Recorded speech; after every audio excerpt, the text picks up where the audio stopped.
better copy in your social media posts, because not all of us are great writers, but we can all be better communicators. This is the first module of the Social Club, and I'm really excited to come in here because writing copy, it comes a little more naturally to me than I think most people, but I hadn't really sat down and figured out a good system, like a good methodology for people to take in order to have them elevate their writing at the same time as I'm creating a system for myself and for my team to try to get better just writing out there, not just on social media, but all across my marketing, all across my website, all across my emails, any responses. And as I shared before in the Social Club group, really you're using copy every single day in every single interaction with your clients. And so the goal is to keep it very, very consistent, so everyone has a very consistent experience all the way across your brand. So we're going to take a step in there. So if you have not seen my different social media platforms, you can find me at Rosemary Watson or Rosemary Watson Productions on Facebook for my business page, on all the places. And I'm really going to start working on putting my eggs more in all the baskets instead of just on Instagram this year. I did post a few things on Facebook throughout the weeks during 2018, but I really want to shift my strategy and speak to specific people on specific platforms in a specific way and still make sure that it's consistent and integrated throughout. That's why we're all here on the Social Club.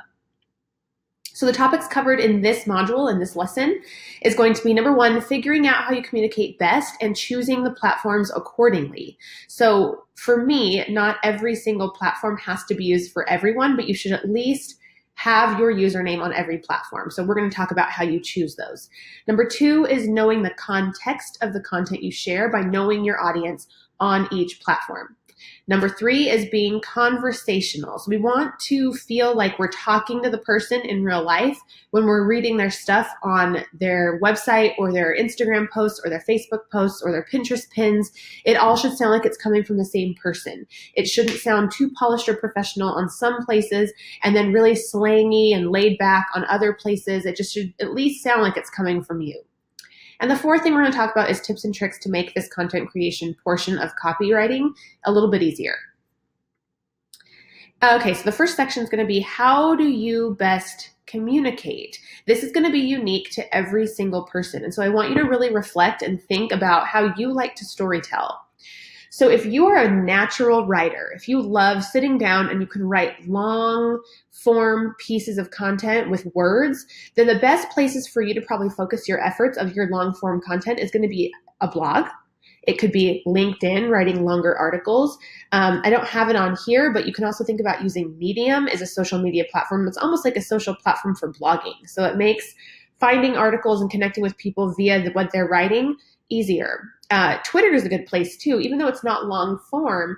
If you're good at writing, then Twitter might come a little bit more easy to you than something like Instagram. And then of course, emails.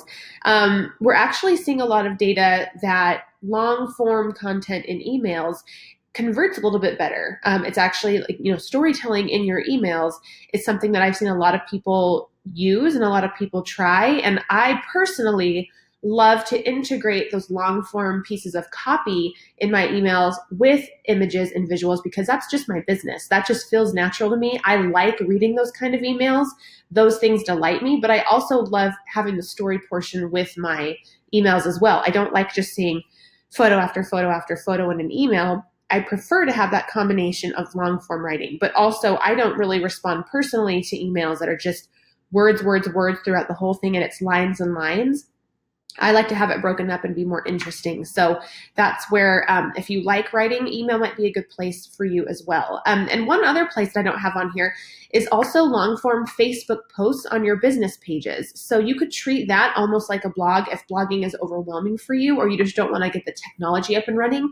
You can start treating Facebook business page posts as a blog and write those longer form pieces of content that provides a lot of value for people, just in a longer form on Facebook. If talking to people, like what I'm doing right now, just not having your face shown and just worrying about the words that you're saying and talking and conversations is how you jam, then audio would be a great place for you to start creating long form content. So podcasting might be a good option. So using the Anchor app, that could be a good choice for you. You don't even have to publish those Anchor podcasts to the podcast platform on iPhones or iTunes, you can actually just keep them all on Anchor if you'd like. Another way you can do content that I've used before is called the Clip app. That was introduced to me by Jacqueline Sok of the Fempreneur Collective. And she told me that it's like it'll host your audio clips in a really easy way. Before, I used to host them on my website. I would just create a landing page that was just a little bit more time intensive. Clip actually hosts those little snippets, and then you can actually put links. So Facebook used to have a feature where you could do a Facebook Live but turn off the video and it would just be an audio recording, and I have not seen that come back for a few months.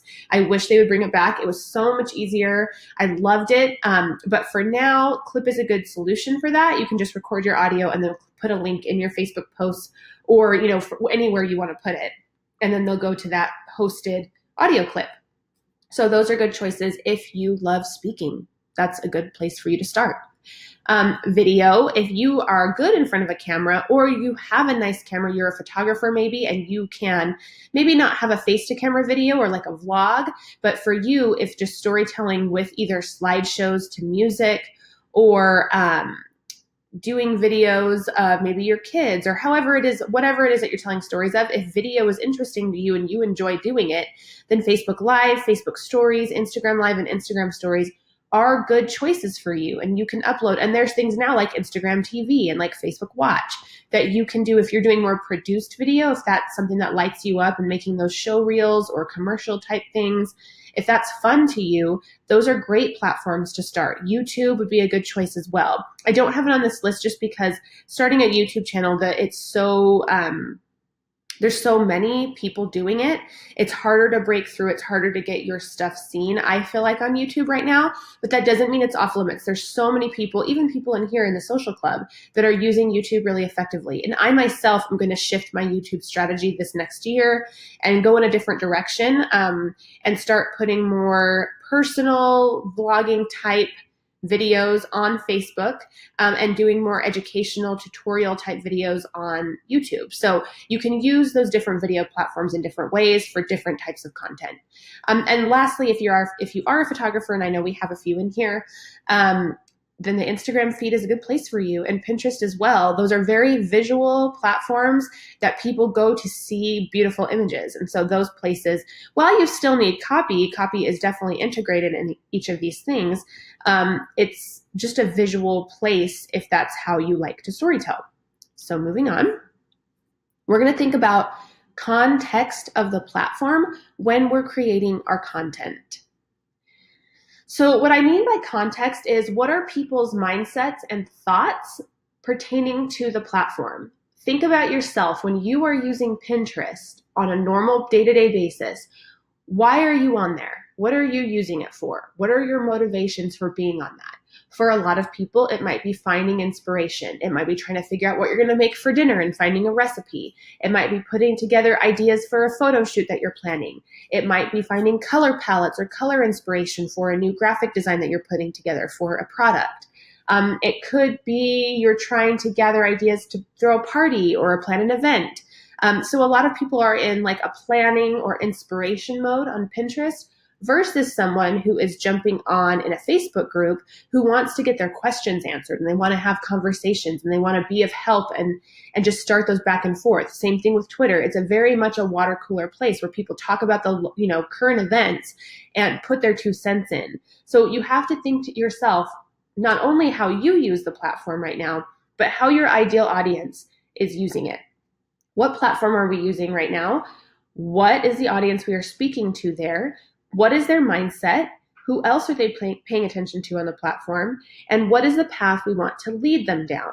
So these questions will be different depending on your business. So there's a million people using Instagram. Tons of millions of people are using Instagram, but not everyone's using it the same, and not everyone is using it to get different end goals or the same end goals. So my daughter goes on Instagram and she goes on the feed and she searches for people doing illustrations and drawings, and because that's what she's interested in. And so the way she uses it is she uses it as like a visual art gallery and for tutorials and training on how to do these drawings, because there's a lot of like real time, like work in progress, short videos, and she can learn how to draw an arm better or a bow a different way or a girl with a different outfit, where I don't use Instagram for that. I use Instagram more to engage with other people that I think would be a good fit for my business, or whose like, universe kind of coincides with mine. So someone like Amy Porterfield, she sells courses, and I will engage with her on Instagram because, number one, I've purchased courses from her and I love her products. And number two, I feel like I could maybe offer her students something of value, and vice versa. I might send some of my people that are interested in building courses over to Amy Porterfield because I've taken her course. I love it. It's amazing. Why wouldn't I share and engage with her and shout her out? Vice versa. I would love to be on her radar so she could shout me out once her audience might need someone like me to take them to the next level. So that's how I'm using it. Those are two different ways that people are using this platform. So you need to think the people who you are trying to attract and pay you money. If you are using Facebook, Instagram, Pinterest, Twitter, any of those places to try and gain their attention, you need to know what they're paying attention to already and what is their mindset when they're on the platform. Are they only on Facebook to engage with friends and family and see what they're up to? Are they using Facebook in a different way to try to watch shows or, catch up on the latest their favorite Facebook TV people like Marie Forleo? Are they running a business? So they're trying to get more ideas about how to market. Are they getting them from Facebook? We need to really understand these ideal clients before we can answer any of these questions. The way you find these answers out is by meeting with your avatar.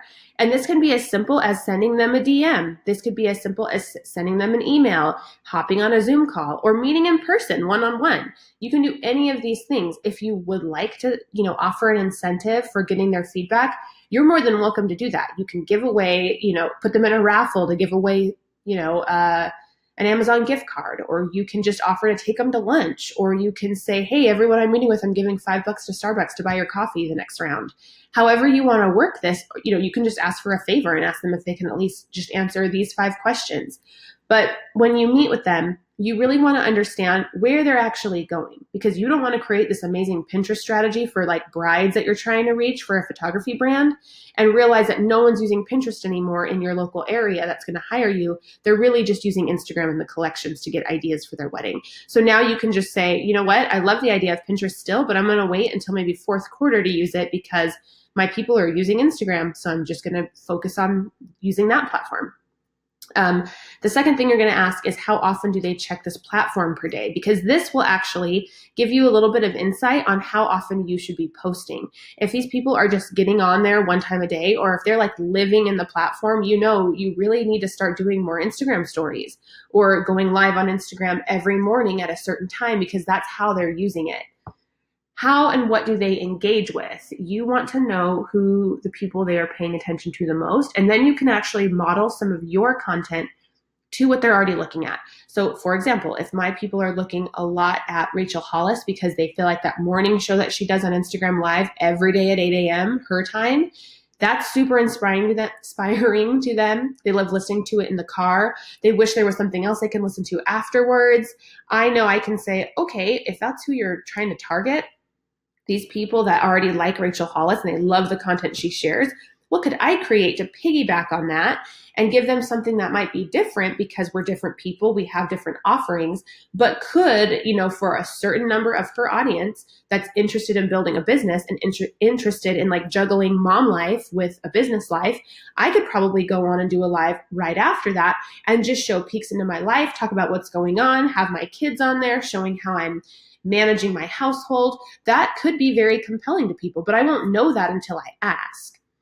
And the next question is, who are the top 5 to 10 people that they follow, and whose content do you love? And also, back to the number 3. We want to figure out how and what they engage with, because if they're watching videos, or if they're just liking things like and just hearting it, or are they responding more to like Instagram stories and they love doing the polls, or maybe they love going on people's Facebook Live videos and they don't really ever go live, they just want to go after the fact, and they don't really leave comments, they just watch. You need to have these answers. So the next one is the top 5 to 10 people they follow, because again, this will help you kind of craft your content and say, okay, they love this surf brand, but they also love the Bucket List family because they love seeing like adventure and travel, even though they don't really do a lot of it. It's really inspiring. Maybe they also follow Disney because that's one of their like goals every year is to go to Disneyland. And maybe they follow Freshly Picked Moccasins because they have a little baby and they shop there a lot. So they're trying to get the deals. If you can really paint a picture of people's attention, where they're applying it, you can start crafting your brand to kind of fit a little bit more with your ideal audience's interests. And then number 5, what would you like to see more of and how can I deliver that to you? So just like the Rachel Hollis example of putting together an Instagram live show every morning, they could come up, you could ask 10 people and they might come up with completely different ideas that you might never have thought of. Maybe you would love to have, or these people would love to have music playlists that they can listen to while they work. Or maybe these people would love to have gift ideas, gift tips, or, wallpaper organizers, or they would love recipes delivered to their inbox every day, or cocktail recipes. There's literally, the opportunities are endless, especially if you think about your business and what your interests are and your expertise is. For me, my business has nothing to do with music, but my personal interests do lie in music. And I think that putting together playlists for people to work, with that in the background, I feel like that could be something really valuable, but I won't know if that's something that just sounds fun to me in my head or if it's something that provides value for my audience until I ask them. Next, we want to be very conversational with our content. So we don't want this to sound robotic. We don't want it to sound weird. This is very similar to like talking with someone in person, meeting them for a coffee versus like being done up for a meeting or an interview and you sound robotic. And then when you show up to work because you were hired, people are like, this was a mismatch. You were not presenting yourself in the correct light. So this doesn't mean you don't shift your tone or shift the stories a little bit per platform. We absolutely do want to do that, but we obviously don't want to sound like we're writing a textbook. We want it to sound like it's coming from our own mouths. And some tricks and tips to figure that out and how to create conversational copy is to, number 1, if having a conversation is easier for you with an actual person, then meet up with somebody, have a partner, have a blogging partner, and co-work at the same time to create content. You can do this on Zoom if you do not live in the same area, but if you do live in the same area as someone that you know that's trying to do something similar as you, meet up and say, hey, we're going to write our Instagram posts all on Saturday afternoon. We're going to go to Starbucks. We're going to open up our laptops. We're going to talk it out. And then we're going to write it down and put it in our either schedulers, or we're going to put it in our emails that we create, or we're going to put it in a Google Doc, however you want to save all that. But co-working is a really great way to kind of hash out the words that you're trying to say. Number 2 is if you're doing interview type stuff, you can just do it on a Zoom. You can record your words and you can actually export the file, and you can actually have people transcribe that. You can pay money on either Fiverr, or there's other places too that you can pay for people to take your words on a video and have it end up as a written document. The third thing you can do is talk into your voice memo app, same thing like a Zoom, and transcribe, or just listen to it and type it out if you want to kind of make adjustments. I do this all the time. I will talk into my voice memo app, and then to remember what I said, I will listen to it and just shift the words around and make it sound a little bit more, polished when I put it together in a blog post or something, or a Facebook post. But talking to yourself using voice memo is a great, great tool. And the last thing that I have recently done and loved is voice typing in Google Docs. So here, this image to the right, if you open up a Google Doc, you can go to tools and then find voice typing, and you can actually just talk to text. So you definitely have to check your work, because sometimes you might say something weird or Google just translates it differently. So you have to make sure that it's, saying what you want it to say, but it's so much faster than trying to type, for me at least. And some more tips and tricks are obviously to pre-plan your content strategy for each platform in a planner that you write down, or an Airtable. In our workshop that we hosted in November, I showed you guys that template for Airtable that I put all of my content in. That way it's super integrated. So I know if I'm doing a promotion, I'm going to post similar content across every platform, but I can easily move over on the tables and see. I can copy and paste, maybe like a Facebook post, paste it to Instagram and shift the words around, shift the copy, add in a story or two, add in some emojis, add in some hashtags, and then shift it and go over to Twitter, shorten it up a little bit because It's, we get less characters on Twitter, add hashtags in there, shift it and figure out if I'm going to do a Pinterest pin for it and shift that, make sure I have any keywords that I might be missing to make it more searchable. There's just definitely ways to make it really easy on yourself. And if you're a paper person, totally fine. You can just print out the planner that we have in the social club, or you can just use Airtable like I do with the spreadsheet. Number 2, you can block off time to create copy. So I love getting my visuals all in order when I'm scheduling content and then going back and writing the copy. So I will, especially if I'm doing like themed things. So on Facebook for this year, I would have business owner buzzwords because I recognize that when I was doing Facebook Lives or doing training, I would say stuff and people would be like, what does that mean? Or I would meet with clients and try to explain my offerings, and they'd be like, I don't even know what digital offerings are. And I'm like, okay, well, I need to educate people a little bit more, obviously, because to me, I say this stuff every day, but not everyone does. And so I need to show people what these words mean, what passive income is, what evergreen funnels are, what JV partnerships are. So I spent, every week putting together a new phrase or word, and then I would educate people and explain to them what all that was. So if I did that every Monday on Facebook, I would sit down and I would create, the first thing I would do is make a list of all the different words I wanted to talk about. And then maybe the next day I'd go back with my hour that I have allocated and say, okay, so I'm going to create graphics for every single one of those words, or I could have my VA create them. I had a template in Canva and I could have her just copy that template and change the words out for me.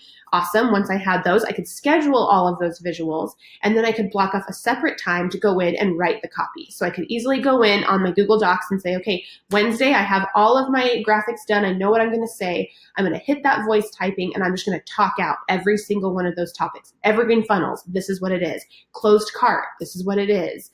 Facebook retargeting, this is what it is. And I could just chat it all out and get it done, copy and paste it onto my Facebook scheduler, and then it was done. And I had all my posts for the next 3 months for Monday mornings at 8 a.m. because I sat down and batched off that time.